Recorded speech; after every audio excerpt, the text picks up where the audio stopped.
안녕하세요. 산타는 제이선입니다. 오늘은 대한민국에서 가장 아름다운 계곡 중에 한 곳인 소금강 계곡과 노인봉을 소개해 드리도록 하겠습니다.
네, 보신 것처럼 정말 우리나라 최고의 계곡이라고 해도 과언이 아닐 만큼 너무너무 아름다운 계곡이고요. 오대산 국립공원에 속해 있는 소금강산, 소금강 계곡입니다. 블랙야크와 그리고 산림청이 선정한 100대 명산에 포함되어 있으니까 인증하실 분들은 참고하시면 좋을 것 같습니다.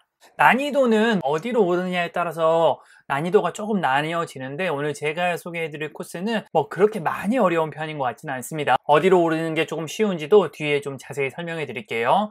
험도는 특별히 험한 구간은 없습니다. 네, 국립공원답게 정비는 잘 되어 있는 편이고요. 접근성은 강릉에서 버스로 갈 수 있는데 사실 자차나 안내산악회 버스로 많이 가는 것 같습니다. 풍경은 소금강 계곡이 정말 너무 아름답고요. 특히나 만물상, 구룡폭포, 식사암 등 정말 볼 것이 많습니다. 뿐만 아니라 저는 아쉽게 촬영은 못 해왔는데 노인봉에서 탁 트인 풍경도 너무너무 아름다운데요. 그럼 제가 찍어온 사진 보여드리고 시작하겠습니다. 네, 이 사진은 진곡의 고위평탄면의 모습이고요. 해발 1000m가 넘는 곳인데 이렇게 평탄하게 펼쳐진 곳이 있습니다. 네, 이 사진은 노인봉의 정상성 모습이고요. 뒤에 보시면 아시겠지만은 조금 뿌연 것이 저는 정상에서 풍경은 즐기지 못했어요. 네, 하산하는 길에 안개가 가득 차서 신비로운 분위기를 내는 숲을 찍어봤고요. 네, 이 사진은 나경폭포의 모습입니다. 소금강 계곡 가장 상류에 위치한 폭포인데요. 저는 비온 다음날 가서 수량이 풍부해서 정말 멋진 계곡을 볼 수 있었습니다. 이 사진은 광폭포의 모습인데요. 사진으로는 폭포의 위험이 잘 느껴지지 않는 것 같아서 조금 아쉽네요. 네, 이 사진은 백운대의 모습이고요. 소금강 계곡은 계곡이 굉장히 깁니다. 제가 볼 땐 그 중에서 물놀이 하기 가장 좋은 포인트가 여기 백운대가 아닌가 싶습니다. 네, 이 사진은 소금강 계곡의 하이라이트라고 할 수 있는 만물상 부근의 사진인데 정말 이 부근 풍경이 정말 대단합니다. 네, 계속 만물상 부근에서 촬영한 사진이고요. 정말 양옆에 이렇게 멋진 암봉과 옥빛의 계곡물, 기기묘묘한 계곡이 만나서 정말 멋진 풍경을 연출합니다. 정말 커다란 바위로 힘차게 흐르는 계곡물의 모습이 너무너무 멋있습니다. 예, 이 사진은 구룡폭포의 모습이고요. 구룡폭포는 제 사진상으로는 잘 드러나지 않는데 생각보다 규모가 굉장히 크고 굉장히 멋진 폭포입니다. 자세한 건 좀 뒤에 설명해 드릴게요. 계속 이런 계곡을 따라서 내려가게 되는데요. 계곡이 정말 웅장하고 특히나 저는 비온 다음날 가서 정말 멋진 풍경을 볼 수 있었습니다. 이름은 잘 모르겠는데 삼서남 근처인 것 같습니다. 이게 삼서남인지 아닌지는 잘 모르겠는데 삼서남이라고 적혀 있는 곳 근처에서 찍은 사진이에요. 네, 이 사진은 식당암의 모습이고 요 바위가 식당암인데 이 부분에서 바라보는 계곡과 그리고 저쪽의 봉우리가 너무너무 멋있습니다. 네, 이게 식당암이고요. 정말 하나의 바위에 100명이 앉을 수 있을 것 같다고 해서 식당암이라 이름이 붙여져 있습니다. 네, 그럼 코스 설명을 좀 해드리면요. 일단 들머리는 이쪽에 진곡의 휴게소 혹은 이쪽에 소금강 주차장 양쪽 어느 곳이나 해도 되고요. 입장료는 양쪽 모두 없고 화장실 매점은 둘 다 있습니다. 진곡의 휴게소는 주차료가 없고요. 근데 소금강 주차장은 1최대 13,000원에 주차료가 있습니다. 저는 제가 다녀오는 코스는 진곡의 휴게소에 시작해서 노인봉 찍고 그리고 이렇게 소금강 주차장으로 하산하는 방향으로 다녀왔는데 이 코스가 차량 횟수가 좀 어렵습니다. 택시비가 제가 볼 때 한 35,000원 정도 들 것 같아요. 얼마가 나올지 저도 타보진 않아서 모르겠는데 혹시 경험 있으신 분이 있으면 댓글로 좀 알려주시면 좋을 것 같습니다. 그래서 차량 횟수가 쉽지가 않아서 저는 안내산악회로 다녀왔습니다. 안내산악회로 다녀오면은 여기서 시작해서 노인봉 찍고 이렇게 하산하는 코스로 다녀오고요. 보통 인증하시는 분들은 그냥 진곡의 휴게소가 해발이 한 900이 넘습니다. 그래서 이렇게 정상만 갔다 오거나 하는 경우가 좀 있고요. 그리고 만약 계곡만 보실 분이라면 사실 풍경은 노인봉 풍경도 멋있지만은 계곡을 중심으로 가시는 분이라고 하면은 주차장에서부터 100군데 좀 가기 전에 만물상이 굉장히 멋있습니다. 그래서 만물상까지 보고 오시는 걸 좀 추천을 드려요. 조금 더 가신다고 하면 100군데 정도까지만 보시고 돌아오시는 걸 좀 추천을 드려요. 한번 뒤에 영상 같은 거 보시면은 어떤 코스가 본인 취향에 맞는지 알 수 있을 것 같습니다. 저는 친구들이랑 4명 다녀왔는데 5시간 40분 정도 소요가 됐습니다. 안내산악회에서는 6시간 반을 줬어요. 거리는 한 14km 정도 되고요. 노인봉의 높이는 1338m이고요. 상승 고도는 한 500m 정도인데 오르막은 그렇게 힘들진 않습니다. 처음에 진곡에서 출발하면은 조금 평탄하게 걷다가 여기 한 1km 정도가 조금 가파른 구간이 있거든요. 여기만 또 지나면 노인봉까지 보시다시피 굉장히 평탄하거든요. 그래서 뭐 크게 어려울 거 없고요. 여기 한 1km 여기만 저는 조금 힘들고요. 노인봉 찍고서 한 400~500m 좀 평탄하게 가다가 한 1.5km 정도가 꽤나 가파르게 내려옵니다. 여기 낙영폭포가 처음 만나는 폭포인데 계곡 만날 때까지 굉장히 가파르게 내려옵니다. 무릎에 부담이 조금 가는 구간이고요. 낙영폭포 만나고 계곡 만나면은 평탄하게 내려오는 편입니다. 그래서 뭐 크게 힘들진 않은데 근데 좀 깁니다. 그래서 하산 코스가 거의 10km가 넘기 때문에 좀 후반부에 한 2~3km는 꽤나 체력에 부담을 갑니다. 제 친구들도 등산을 요즘 잘 안 하던 친구들이었는데 후반부엔 조금 많이 힘들어 했어요. 뭐 이 코스를 다녀오면 후반부가 조금 지칠 수 있는데 진곡에서 노인봉만 찍고 오거나 그리고 소금강에서 뭐 만물상 정도까지만 갔다 오거나 이렇게 갔다 오면은 뭐 사실 그렇게 힘들 것 같지는 않습니다. 반대로 소금강에서 노인봉을 찍고 온다, 이거는 진짜 힘듭니다. 여기 보시면은 시작 고도가 거의 200 정도밖에 안 됩니다. 근데 여기가 1300이니까 상승 고도가 1100이 넘고 그리고 왕복 20km여서 꽤 쉽지 않을 거예요. 본인 취향 맞게 코스 결정하시면 될 것 같고요. 사진 한 장씩 보면서 소개해 드리도록 하겠습니다. 네, 여기가 진곡의 휴게소이고요. 여기 진곡의 휴게소인데 여기 매점이 있습니다. 친구가 여기서 물 샀고요. 주차장은 굉장히 넓고 주차료도 없습니다. 옆에 화장실이 있는데 쓸만합니다. 네, 옆에 진곡이 탐방로로 바로 올라가시면 되고요. 노인봉까지는 4.1km입니다. 시작 고도가 970m이고요. 하늘이 굉장히 멋있습니다. 구름이 너무너무 멋있고요. 네, 초반엔 좀 평탄하게 가고요. 조금 얼마 있지 않아서 고위 평탄면이 나타나는데 이 부분이 좀 풍경이 좋습니다. 저쪽에 구름이 조금씩 올라오는 게 굉장히 멋있더라고요. 이 부분 풍경을 좀 보여드리면은 예, 시작하자마자 한 5분, 10분 만에 볼 수 있는 풍경입니다. 네, 저쪽에 구름이 막 넘어오고 있는 모습이 보였어요. 아무래도 여기가 해발이 한 1000m 정도 되니까 정상부는 구름이 껴있는 모습이 예상이 되죠. 이 부분에서 찍은 사진인데 하늘이 정말 너무너무 멋있습니다. 동해 방향으로도 정말 멋있는 구름이 보이고요. 이 고위평탄면을 지나면 이제 오르막이 시작이 되고요. 한 700~800m 온 지점부터 한 1km 정도 꽤나 가파르게 이렇게 데크길이 쭉 이어집니다. 예, 여기가 조금 쉽지 않고요. 여기 쉼터 지나서도 계속 오르막이 좀 이어집니다. 이렇게 한 2km 지점 정도 오시면은 이제 길이 좀 많이 평탄해져요. 여기까지는 한 1km 정도는 꽤 가파르게 올라오셔야 될 거예요. 근데 이후에는 보시다시피 길이 굉장히 평탄합니다. 특별히 힘든 구간이 전혀 없어요. 근데 또 볼 것도 없어갖고 조금 지겹기도 합니다. 저는 친구들이랑 이렇게 대화하면서 갔고요. 이렇게 구름이 넘어오는 풍경이 조금씩 보였어요. 이때부터 곰탕의 기운이 좀 느껴졌고요. 그렇게 전 10시쯤에 출발하는데 1시간 20분 정도 만에 노인봉 삼거리에 도착했고요. 삼거리에서 노인봉 빠져갔다가 와서 다시 이쪽으로 소금강 쪽으로 하산을 해야 됩니다. 200m는 살짝 이렇게 공터 지나서 마지막에 이런 앞릉 구간 올라가면은 여기 노인봉 정상에 도착을 하게 됩니다. 주말이라서 굉장히 좀 사람이 많았고요. 좀 기다리면서 하늘이 열리는 걸 기다려볼까 했는데 열릴 기미가 안 보여서 여기서 하산을 했고요. 굉장히 많은 구독자분들이 좀 인사를 해주셔서 굉장히 반가웠습니다. 한 3-4분 정도가 좀 인사를 해주셨는데 굉장히 반가웠고요. 혹시 모르시는 분들이 있는데 뒤편에도 이렇게 한글로 노인봉이라고 써 있으니까 사진 찍으실 분들은 찍고 가시고요. 원래는 이렇게 황병산 부근과 강릉 방면이 조망이 된다고 하는데 저는 보시다시피 너무너무 곰탕이어갖고 아무것도 볼 수가 없었습니다. 네. 뭐 아무것도 볼 수 없었고 주말이라서 사람이 꽤 많더라고요. 근데 여기 노는데 안 먹어. 이 야, 이거 쓰레기 버린 거야 우리. 다람쥐가 사람 무서운지 모르고 있더라고요. 그래서 이 고구마를 줬거든요. 말린 고구마. 근데 안 먹더라고요. 이 고구마 제가 준 건데 안 먹더라고요. 그래서 주워서 다시 왔습니다. 내려오려고 하는데 살짝 열립니다. 이게 요 정도인데 열린 것도 아니죠. 예, 저쪽 이쪽 어딜까? 아니야 열리다 말. 저쪽이 뭐 살짝 보이는데 예, 그래도 뭐 그냥 포기하고 하산을 했고요.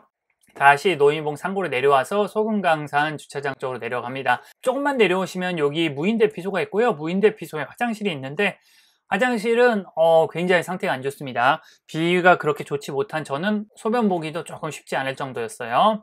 네, 이렇게 좀 한동안 평탄한 길을 내려가는데 300-400m 이렇게 좀 평탄한 길을 가다가 이제 본격적으로 하산이 시작이 되는데 여기가 굉장히 가파릅니다. 네, 안개가 껴서 굉장히 좀 운치 있는 분위기가 있었고요. 오인봉에서 한 900m 온 지점인데 하산길 경사가 만만하지 않습니다. 꽤나 가파르고요. 어떤 분께서 이게 비 온 다음 날이어서 바닥이 축축해서 미끄러지시는 걸 봤어요. 그래서 여러분들도 좀 조심조심 내려가셔야 될 것 같습니다. 해발 1160까지 내려왔고요. 계속 가파른 경사를 한 1.5km 정도 내려가게 됩니다. 해발 1000까지 떨구고요. 계속 가파르게 내려오고요. 노인봉에서 한 2.4km 정도 오시면은 드디어 계곡을 만나게 되고요. 여기서 좀 넓은 공간이 있어서 식사하시는 분들이 있더라고요. 네, 여기 이날은 비 온 다음 날이어서 물이 평소보다 많은 날일 겁니다. 저희는 무릎이 안 좋은 친구가 하나 있어서 좀 비교적 천천히 하산했는데도 여기까지 1시간 정도 소요가 됐고요. 여기는 해발 850m 정도입니다. 네, 이제부터 물소리를 들으면서 가고요.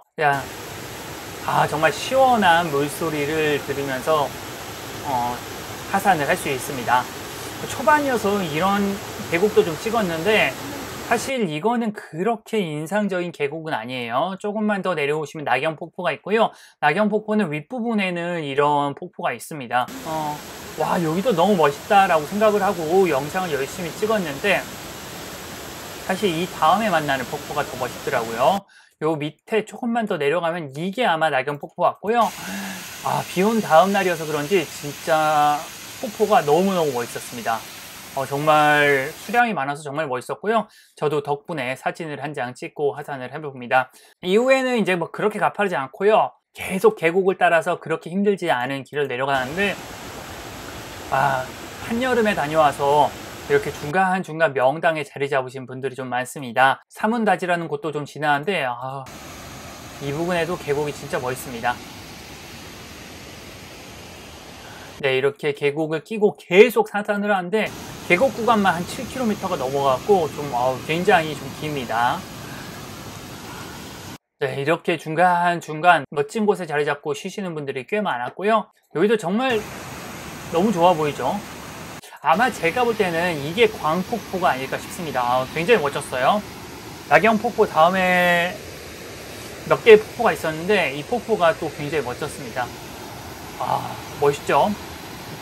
큰 바위를 사이로 2개의 폭포수가 흘러내리는 모습이 꽤나 볼만합니다. 네, 여기 광폭포의 위치이고요. 노인봉에서 4.8km, 한 2시간 정도 내려온 지점입니다. 계속 계곡을 따라 하산을 하고요. 길 자체는 그렇게 잘 돼 있지는 않은데 또 그렇게 물이 없는 곳입니다. 해발이 한 540m 정도, 최종 해발이 한 200m 정도 되니까 얼마나 완만한지 아실 수 있을 것 같고요. 정말 비 온 다음 날이어서 그런지 정말 계곡이 꽤나 볼만했습니다. 민달팽이를 봤어요. 달팽이가 왜 껍데기가 없어? 원래 민달팽이. 진짜 처음 보는데, 서울 촌놈이라 이런 거 처음 보는데 신기하더라고요. 네, 여기가 삼폭포 구원이고요. 정확히 어떤 게 삼폭포라고 하는지는 잘 모르겠어요. 이제 백운대라는 곳에 해발 500m 지점에 오게 되는데, 백운대는 이렇게 좀 넓은 모래 앞에 이렇게 갑자기 차가 엄청 야 이거 오래 못 물놀이하기 담그고 좋게끔 되어 있었다. 있습니다. 아, 미끄러질 뻔했어요. 미끄러졌죠. 넘어질 뻔했습니다. 미끄러졌어요. 큰일 날 뻔했네. 조심하세요. 진짜 생각보다 좀 물기가 좀 미끄럽더라고요. 오, 시원해. 엄청 차가워. 물이 오. 엄청 차갑습니다. 강원도는 확실히 다른 것 같아요. 아저씨 아무야. 들어와. 안 돼. 발이 안 돼, 안 돼. 너무 시렵더라고요. 제가 유난히 좀 발 시려움을 물에 내가 유난히 발 담그는 걸 발 잘 시려움 못하긴 많이 하는데, 그래도 굉장히 발 시려웠습니다. 이 친구는 뭐 꽤 오래 담그고 있더라고요. 네, 얘네들은 좀 잘 놀고 있고요. 저는 좀만 들어가서 나오면은 발이 시려서 못 있겠더라고요. 네, 여기가 물놀이하기가 꽤 괜찮습니다. 사실 국립공원에 입수가 금지되어 있는데 통상적으로 발 담그는 거 정도는 묵인해 주는 것 같아요. 보통 대부분 국립공원 직원분들한테 물어보면 그런 것 같고요. 이렇게 완전히 입수하는 거는 금지되어 있는 것 같긴 한데 또 그렇게 잡는 것 같진 않더라고요. 저는 물이 많은 날이었는데 허리 조금 안 되게 정도 오는 것 같았는데 이렇게 수영하고 노시는 분들도 좀 있었습니다. 저희는 여기서 발 담그고 좀 쉬다가 또 하산을 했고요. 하산하는 길도 너무 멋있습니다. 사실 여기까지도 정말 너무너무 멋있었거든요. 근데 백운대를 지나면서부터 이 소금강 계곡의 하이라이트가 시작이 됩니다. 정말 너무너무 멋진 안봉이 나타나기 시작했고요. 이 부분 풍경을 보여드리면은 정말 감탄밖에 안 나옵니다. 여기는 진짜 개인적으로 우리나라에서 가장 예쁘다고 생각하는 계곡이 천불동 계곡이나 아니면 주전골인데 그 이상 갈 만큼 정말 멋진 계곡이 아닌가 싶습니다. 정말 너무너무 멋있었고요. 이렇게 하얀색 돌과 그리고 옥빛의 물빛 그리고 양옆에 서 있는 안봉들이 어우러져서 정말 왜 여기가 소금강이라 불리우는지 이유를 알 수 있을 것 같습니다. 너무 멋있죠? 이 사진이 제일 마음에 드네요. 저한테 사진을 찍어달라고 하면 이렇게 찍어줍니다. 얘가 사진 찍어달라고 한 거거든요. 저는 풍경 중심이라. 오면 내려오면서 이렇게 뒤돌아보면서 찍은 사진이고요. 어디를 찍어도 정말 절경입니다. 네, 중간중간 이렇게 좋은 곳에 자리 잡으신 분들도 좀 있고요. 이 부분에는 휴대폰이 되지 않으니까 참고하시면 좋을 것 같습니다. 여기가 주차장에서 한 4.3km 정도 온 지점이고요. 소금강에서 시작하시는 분들은 왕복 10km 정도 예상하시면 될 것 같습니다. 해발 440m 지점이고요. 계속 이렇게 계곡을 따라 내려가는데 너무 멋있죠? 어디를 찍어도 정말 너무너무 멋있는 풍경이고요. 계속 이렇게 계곡을 따라서 하산을 하는데요. 진짜 여름에 다녀오기 굉장히 좋은 코스인 것 같아요. 여기가 하규대 부근인 것 같고요. 만물상에서 한 1km 정도 오시면 구룡폭포를 만나게 되는데 이게 구룡폭포 처음 만나는 모습인데 저는 이날은 진짜 수량이 풍부해서 이 폭포도 너무 멋있었는데 사실 구룡폭포는 2단, 3단으로 좀 구성이 되어 있습니다. 올라오면은 이렇게 2단과 3단, 4단이 있습니다. 이렇게 저 위에가 더 멋있는 것 같아요. 영상으로 좀 보여드리면은 이렇게 위에도 2단이 보이죠? 근데 방금 찍은 영상이 이 밑에 부분입니다. 이렇게 정말 몇 단으로 구성이 되어 있는 모습이 진짜 대단한 규모로 자랑했고요. 이 좀 확대한 영상을 보시면 아시겠지만은 진짜 수량이 어마무시하고 물이 넘치는 기세가 진짜 굉장히 장관입니다. 굉장히 물방울이 많이 튈 정도로 정말 시원했고요. 그리고 이후에도 정말 끝까지 주차장까지 정말 감탄이 계속 나오는 계곡을 걸어가게 됩니다. 계곡은 너무 멋있지 않나요? 정말 환상적이었고요. 삼선암 북일원이라고 하는데 정확히 뭐가 삼선암인지 모르겠는데 이 안봉은 정말 멋있었던 것 같아요. 휴대폰, 그러니까 카메라에는 다 담기지 않는 그런 웅장함이라서 조금 아쉬웠습니다. 정말 카메라로는 다 소화해내지 못해서 좀 아쉬운 부분이 좀 있어요. 계곡도 좀 보여드리면 계곡도 너무 멋있고 계곡 부근에 진짜 여기가 뭐 율곡이 선생님이 오셨던 곳이라고 해서 관광단지화 하는 것 같은데 왜 율곡 선생님이 다녀가셨는지 알 수 있을 것 같습니다. 이 부분도 진짜 멋있습니다. 저 잘 모르지만 이게 예전 사람들 방명록이라고 하는 것 같아요. 여기가 식당암인데 이 바위가 식당암이죠. 근데 식당암에서 뒤를 돌아보는 모습이 진짜 너무 멋있습니다. 와, 여기도 진짜 멋있어요. 사진 찍으면 이렇게 나옵니다. 와, 너무 멋있죠. 이 바위가 식당암이고요. 식당암은 와, 진짜 바위 하나가 정말 넓습니다. 정말 너무 멋있습니다. 이 부분도 정말 꽤 볼만해요. 식당암 지나면은 절이 나오고요. 절 이름이 기억이 안 나네요. 여기 뭐 약수도 있으니까 약수도 가시면 되고, 식당암 이후에도 계속 계곡을 끼고서 하산을 하는데 진짜 그 규모는 정말 작지 않습니다.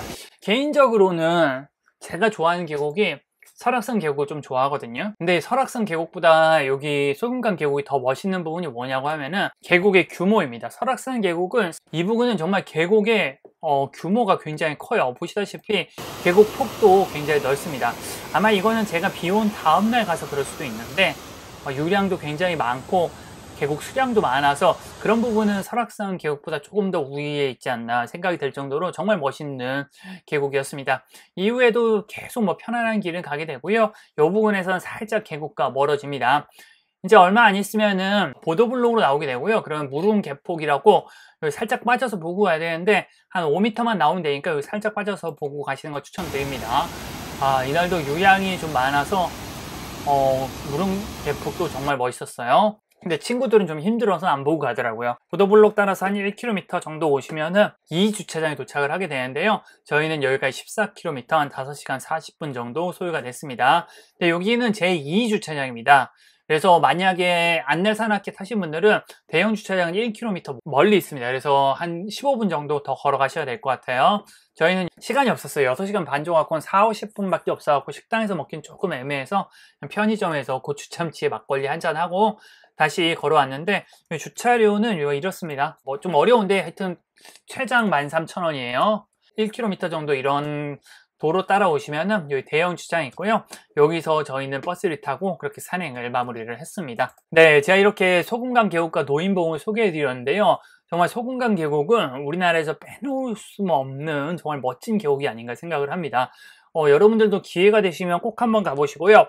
요즘처럼 무더운 여름이나 단풍 피는 철에 특히나 예쁜 것 같으니까 기회가 되시면 꼭 한번 가보시기 바라겠습니다. 네, 끝까지 시청해주신 분들 모두 감사하고요. 도움이 되셨다고 하면 구독과 좋아요 그리고 알람 설정까지 부탁드리겠습니다. 네, 저는 산타는 제이슨이었습니다. 감사합니다.